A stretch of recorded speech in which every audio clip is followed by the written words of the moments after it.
Hello student, हर हर महादेव। हमारा जो initiative है टू कंप्लीट 6 to 12 NCERT, उसमें आज क्लास 6 हिस्ट्री चैप्टर 6 है। इसमें न्यू क्वेश्चन एंड आइडियाज के बारे में बताया जा रहा है। इसमें स्टोरी ऑफ बुद्धा के बारे में बताया जा रहा है। सबसे पहले बुद्धा जो सिद्धार्थ थे, उन्होंने बुद्धिज्म का फाउंड किया था 2500 ईयर्स पहले। ठीक है, कुछ रैपिड चेंज हो रहे थे लाइफ में। महाजनपद बहुत पावरफुल हो गए थे, new cities were developing and life were changing, और लाइफ चेंज हो रहा था विलेज में भी। ठीक है, इसके बाद ना सब चाहते थे कि रियल मीनिंग ऑफ लाइफ ढूंढने के लिए, ट्रू मीनिंग ऑफ लाइफ। तो इसमें जो बुद्धा थे वो शाक्य गण से बिलोंग करते थे, वो क्षत्रिय थे कास्ट के। ठीक है, और वो जब यंग मैन थे तभी ना वो अपने लाइफ तो अपने घर का कंफर्ट को छोड़ के नॉलेज के सर्च में निकल गए थे। और वो ना बहुत जगह बहुत साल घूमे, मीटिंग किए, बहुत ज़्यादा डिस्कशन किए। फिर उनको समझ में आया कि इससे कोई फ़ायदा नहीं है। वो खुद से मेडिटेशन किए और एट लास्ट बोध गया बिहार में उनको एनलाइटमेंट अटेंड हुआ। और उसके बाद वो क्या किए, उसके बाद वो बुद्ध कहलाने लगे। ठीक है, after that he was known as Buddha और अ वाइज वन। ठीक है, उसके बाद ना वो अपना पहला जो टॉट था, पहला जो शिक्षा था, वो सारनाथ वाराणसी में दिए फर्स्ट टाइम। ठीक है, उसके बाद वो अपना पूरा जिंदगी travelling, going from place to place, वो फोर्स से मतलब कि पैदल ही एक जगह से दूसरी जगह जाकर टीचिंग पीपुल को टीच करते थे और उसको बताते थे कि सच्चा ज्ञान क्या होता है, सच्ची लाइफ क्या होती है। और ये करते करते उनका कुशीनगर में एट लास्ट में वो पास हो गए, उनका लाइफ का एंड हो गया। ठीक है, the Buddha taught that life is, और उनको ये बताया कि लाइफ जो है ना full of suffering and unhappiness. वो बताया कि सफरिंग और अनहैप्पीनेस से भरा हुआ है लाइफ। क्यों? इसका कॉज है कार्विंग एंड डिजायर। ठीक है, तो उसमें बताया जा रहा है कि हमारे डिजायर जो बहुत ज्यादा है, इसके लिए हम सब अनहैप्पीनेस फील करते हैं। समटाइम ऐसा होता है कि हमारा सेटिस्फेक्शन पूरा हो जाने के बाद भी हम सबको चाहिए होता है कि उससे ज्यादा कुछ मिले। ये लगा रहता है कि अगर जो चीज हम सबको चाहिए होता है वो मिल जाने के बाद उससे ज्यादा हम सबको कुछ चाहिए होता है। द बुद्धा डिस्क्राइब्स तन्हा, और ये चीज को तन्हा के रूप में डिस्क्राइब किए हैं। वो बताए हैं कि जितने भी कार्विंग होंगे उसको मॉडरेशन के द्वारा ही दूर किया जा सकता है। वो ये बताएं, पीपुल को ये बताए कि ना उनको सब पीपुल के लाइफ के बारे में रिस्पेक्ट करना चाहिए, और उसके साथ साथ इंक्लूडिंग एनिमल्स के भी लाइफ का रिस्पेक्ट करना चाहिए। किसी को भी ऐसा नहीं करना चाहिए कि हम अपनी खुशी के लिए किसी को मार दे, किसी को कुछ कर दे, वो चीज गलत है। और वो कर्म के एक्शन पे बिलीव करते थे कि अगर गुड और बैड, वो कर्म के बारे में बताते थे कि कर्म क्या होता है, गुड और बैड होता है, वो इस लाइफ में भी रहेगा और आगे चलने वाला जो लाइफ आएगा उसमें भी आपका गुड और बैड कर्म आपका पीछा नहीं छोड़ेगा। The Buddha taught language of ordinary, और वो ना ये चीज को जो समझाते थे, बताते थे, अपने टीचिंग को दिखाते थे, वो प्रैक्टिस लैंग्वेज में दिखाते थे, ऑर्डिनरी पीपुल का लैंग्वेज होता था। इसलिए ये चीज बताते थे क्योंकि वो एक ऑर्डिनरी पीपुल का लैंग्वेज होता था जिससे हर कोई उनके बातों को समझ सके। ठीक है, he also encourage people to think themselves rather than to simple accept what he said, और वो इनकरेज करते थे पीपुल को कि वो खुद से उनके अपने बारे में सोचे, रेदर कि वो जो सिर्फ बुद्ध बोले उनको सोचे। ठीक है, उपनिषद के बारे में, इसके बाद उपनिषद के बारे में बताया जा रहा है। उपनिषद क्या होता था? देखो, ऑथर थिंकर क्या करते थे, क्वेश्चन और सारे क्वेश्चन का आंसर जानना चाहते थे कि लाइफ जो डेथ है वही सब कुछ है। तो उस पे वो सब ये चीज जाने कि जो डेथ है वो यूनिवर्सल सच्चाई है। ठीक है, और इसका क्या होता है, आत्मा जो है इंडिविजुअल सोल और ब्रह्मा जो है यूनिवर्सल सोल, वो एक है, we are one. They believe that ultimately both atma and Brahma we are one. आत्मा और ब्रह्मा जो है वो दोनों वन है। ठीक है, 6 फिलॉसफी है, 6 स्कूल ऑफ फिलॉसफी के बारे में बताया गया। 6 स्कूल ऑफ फिलॉसफी था जो जनरेशन बाय जनरेशन बिल्ड हुए। इनमें 6 स्कूल ऑफ फिलॉसफी में है वैशेषिकी, न्याय, सामख्य, योग, पूर्व मीमांसा और फिर उत्तर मीमांसा। ठीक है, और इसको रिस्पेक्टिवली कौन कौन दिए हैं? कन्नड़ दिए हैं, गौतम दिए हैं, कपिल, पतंजलि, जैमिनी और व्यास। ये जितने भी फिलोसफर हैं इनके बारे में जर्मन बोर्न जो ब्रिटिश आइडियोलॉजिस्ट थे फ्रेडरिक मैक्समुलर, वो बताए हैं कि ये जो 6 फिलोसफी है ना वो डेवलप किए हैं जनरेशन बाय जनरेशन। ठीक है, और ये जो कंट्रीब्यूशन दिया गया है हर एक मतलब थिंकर के द्वारा इंडिविजुअली, और ये जनरेशन बाय जनरेशन इसका डेवलपमेंट हुआ है। और इसमें ये बताया गया है कि ट्रूथ एक हारमोनी है जो और ये चीज ना अब पढ़ने पे पता चलता है कि ये एक दूसरे से कनेक्टेड है, बट ये सब जनरेशन बाय जनरेशन थे, बट बातों में कुछ कुछ सिमिलैरिटी थी। ठीक है, many of the ideas were recorded in Upanishad, और जितना भी आइडियाज है ना वो सब उपनिषद में रिकॉर्ड किया गया है जो लेटर वैदिक टेक्स्ट है। ठीक है, उपनिषद का मतलब क्या होता था, टीचर के पास बैठना और उसको अप्रोच करना, और टीचर और स्टूडेंट के बीच का conversation. Often ideas were presented through simple dialogues, और सिंपल डायलॉग्स के द्वारा आइडिया को प्रेजेंट करना। ठीक है, most Upanishad thinkers were men, specially Brahmins और राजास, और ये जो उपनिषद के थिंकर्स थे ना स्पेशली मैन और मैन होते थे, वो भी स्पेशली ब्राह्मण और राजास होते थे। ओकेजनली होता था कि कोई वुमेन थिंकर होती थी, जैसे कि such as Gargi who was famous for her learning and participation in debates held in royal courts, तो वो पार्टिसिपेट करती थी डिबेट में रॉयल कोर्ट्स के और लर्निंग पे। ठीक है, poor people rarely took part in this discussion, और पुअर पीपुल जो भी थे वो भी इस डिस्कशन में पार्ट नहीं ले सकते थे, रेयरली था। वन फेमस एक्सेप्शन था वो Satyakama Jabala who named after his mother, और इसमें से भी एक थे सत्यकामा जवाला जो अपनी माँ के नाम से अपना नाम रखे थे। वो जवाली, उनकी मदर स्लेव थी, जवाली थी। He deep desire to learn about reality was accepted as a student by a Brahmin teacher named Gautam and became one of the best known thinker of the time. और वो ना ब्राह्मण teacher थे गौतम, उनसे अपना teaching लिए थे और उसके बाद ना बेस्ट नॉन थिंकर बन गए थे उस टाइम के। ठीक है, many of the idea of the Upanishad were later developed by the famous thinker Shankaracharya about whom you will learn in class 7, और इसके बाद जितने भी इम्पोर्टेंट आइडियाज हैं वो डेवलप किए गए थे शंकराचार्य के द्वारा। ठीक है,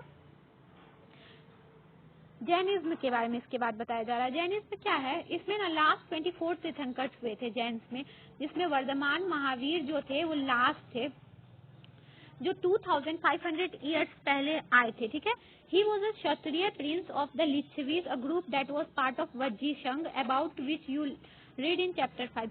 और इसके बाद ना वज्जी संघ जो था, जो चैप्टर 5 में जिसके बारे में बताया गया, उसका ही लिच्छवी के थे, क्षत्रिय थे वो वर्धमान महावीर। ठीक है, At the age of 30 he left home and went to a forest, और वो ना अपने 30 इयर्स में ही ना अपने घर को छोड़कर फॉरेस्ट चले गए थे। For 12 years he had hard and lonely life at the end of which he attained enlightenment, और उसके बाद ना 12 इयर्स तक वो हार्ड लाइफ को जिए और उसके बाद उनको enlightenment अटेंड हुआ। ठीक है, he taught a simple doctrine, man and woman who wish to know the truth must leave their homes, और वो एक चीज बताते थे कि जो भी मैन वो वुमेन ट्रूथ को ढूंढना चाहता है उनको उनका घर छोड़ना पड़ेगा और स्ट्रिक्टली अहिंसा का फॉलो करना पड़ेगा।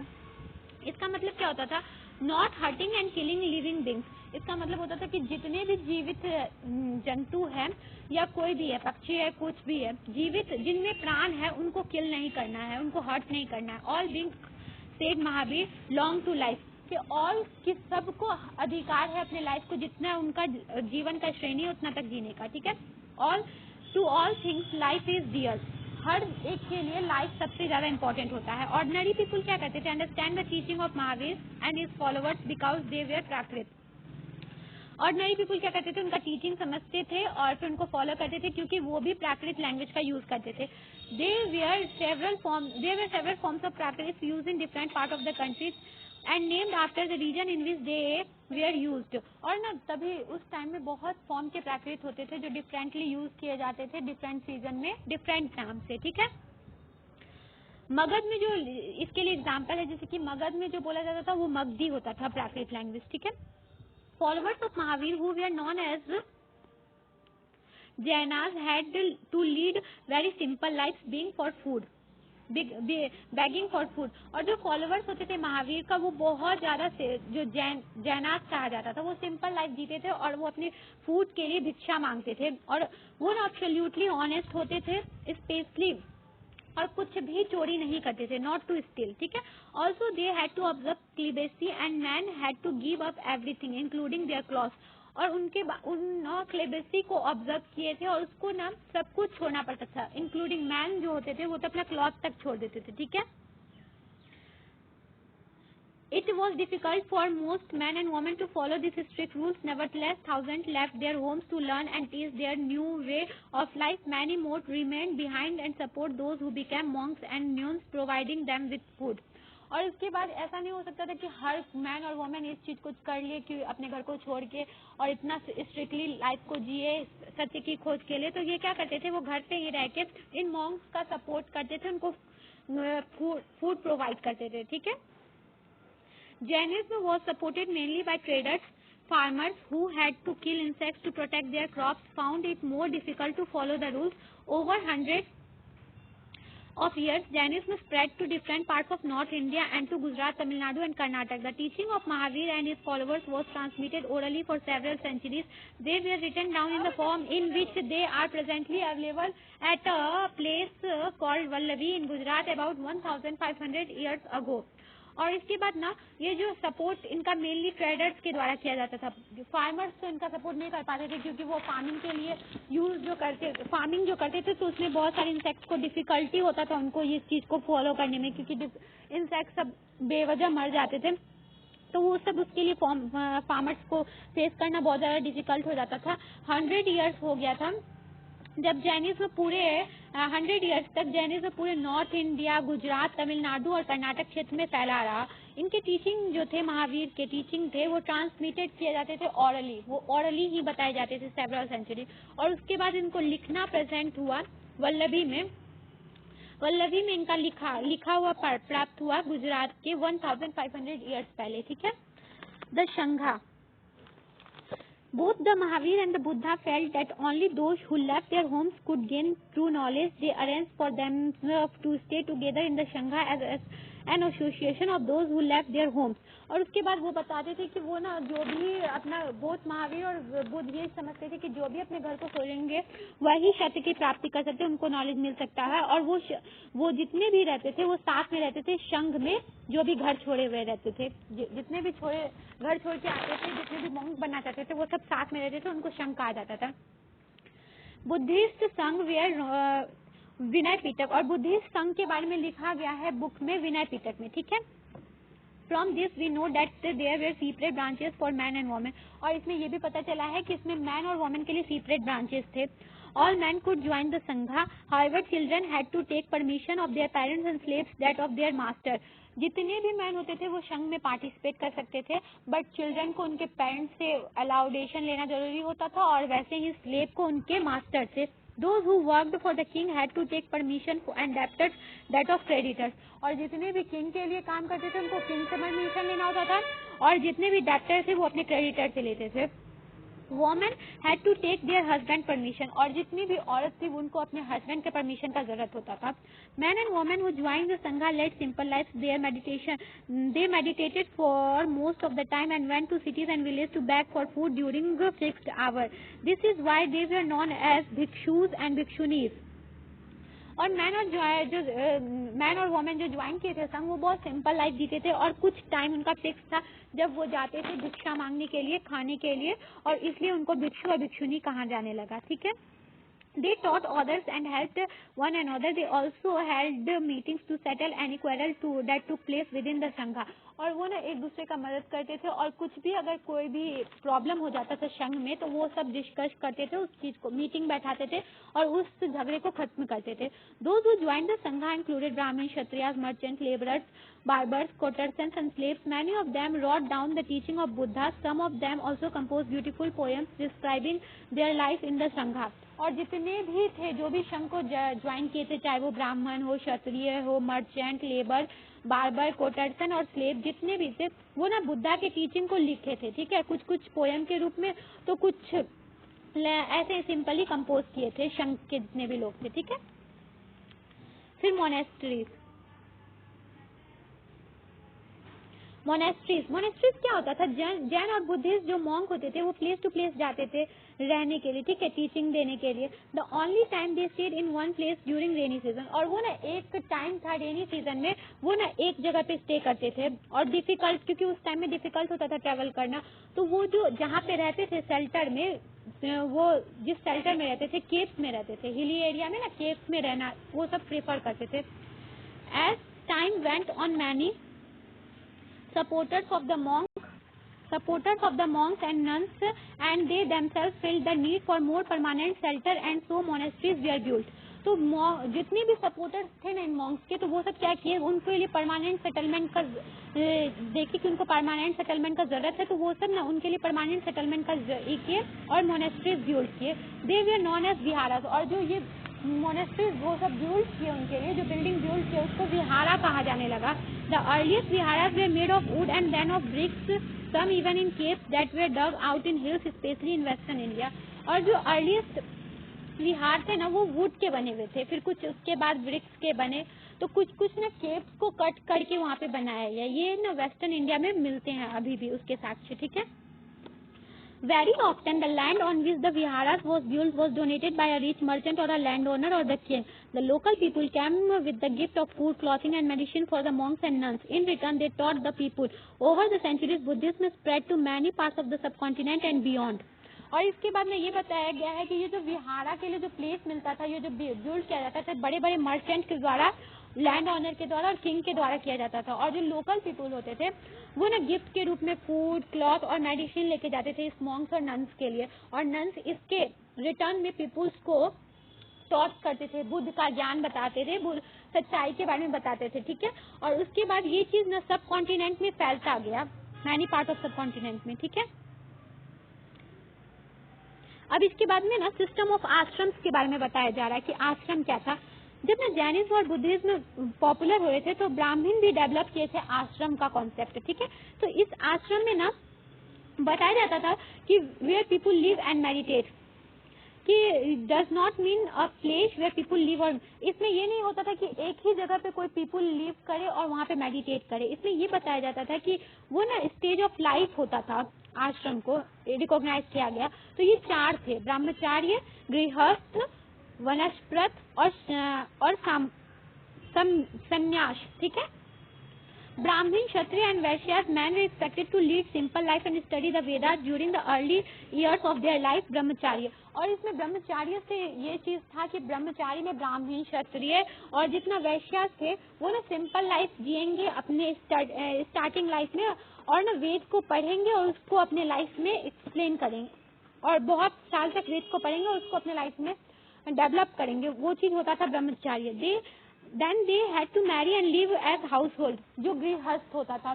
उसके बाद उनको मैरी करना था और उसके बाद लाइफ हाउस होल्ड में रहना था, जो गृहस्थ आश्रम था. Then they had to live in the forest and meditate, वनस्पत. और उसके बाद उनको फॉरेस्ट में रहना होता था, वहाँ पे मेडिटेट करना होता था, वो वनस्पत कहलाता था. Finally they had to give up everything and become सन्यासी. और उसके बाद लास्ट में उनको सब कुछ छोड़कर सन्यासी बनना होता था. The system of ashram allowed men to spend some parts of their lives in meditation. और इसमें ये चीज बताया जाता था कि जो सिस्टम था आश्रम का उसमें कुछ ही पार्ट ऐसा होता था लाइफ का जिसमें मेडिटेशन किया जाता था. Generally women were not allowed to study the Vedas and they had to follow the ashram chosen by their husband. और ना इसमें ये बताया जाता था कि वुमेन्स को ना वेदास पढ़ने का कोई अधिकार नहीं था और उनको वो ही आश्रम यूज करना पड़ता था जो उनके पति के द्वारा उनके लिए चुना जाता था. ठीक है. इस चैप्टर में इतना था. अब इसके बाद और कंट्री और जो वर्ल्ड के किसी और पार्ट में क्या चल रहा था, तो उसी टाइम में Zoroaster was an Iranian prophet. Zoroaster जो थे वो एक इरानियन प्रॉफेट थे. His teaching are contained in a book called the Avesta.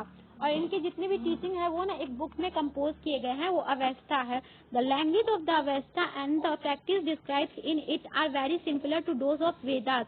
और जितने भी अवेस्था में लैंग्वेज है ना वो बहुत सिंपल थे जैसे कि वेदा में है. ठीक है. The basic teaching of Zoroaster are contained in the maxim good thought, good words and good deeds. और इनका बेसिक टीचिंग जो था ज़ोरोस्टर का था वो था कि अच्छा सोच रखना है, अच्छा वर्ड बोलना है और अच्छा कार्य करना है. ठीक है. Here is a word from the read अवस्था.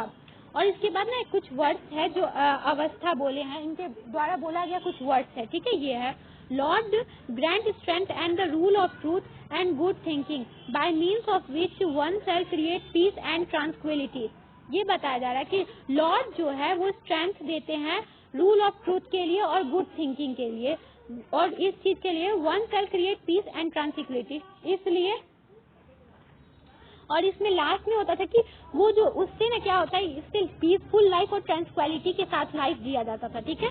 For more than 1000 year Zoroastrianism was a major religion in Iran, और इसके बाद ना 1000 ऑफ ईयर्स तक जोरोस्ट्रियनिज्म जो था वो ईरान का मेजर रिलीजन रहा। Later some Zoroastrians migrated from Iran and settle down in the coastal town of Gujarat and Maharashtra, और उसके बाद ना कुछ जो जोरोस्ट्रियनियंस थे वो ईरान से ट्रेवल करके गुजरात के कुछ पार्ट में और महाराष्ट्र के कुछ पार्ट में आके सेटल हो गए, ठीक है। They were the ancestor of today's Parsis, और जो हमारे यहाँ पारसीज जो धर्म है वो उनके एंसेस्टर के रूप में अभी भी जाने जाते हैं, ठीक है। इस चैप्टर में इतना था, और इस चैप्टर का अगर इस चैप्टर को अच्छे तरीके से समझ में आया है तो इस चैप्टर का सारा क्वेश्चन को सॉल्व करना है,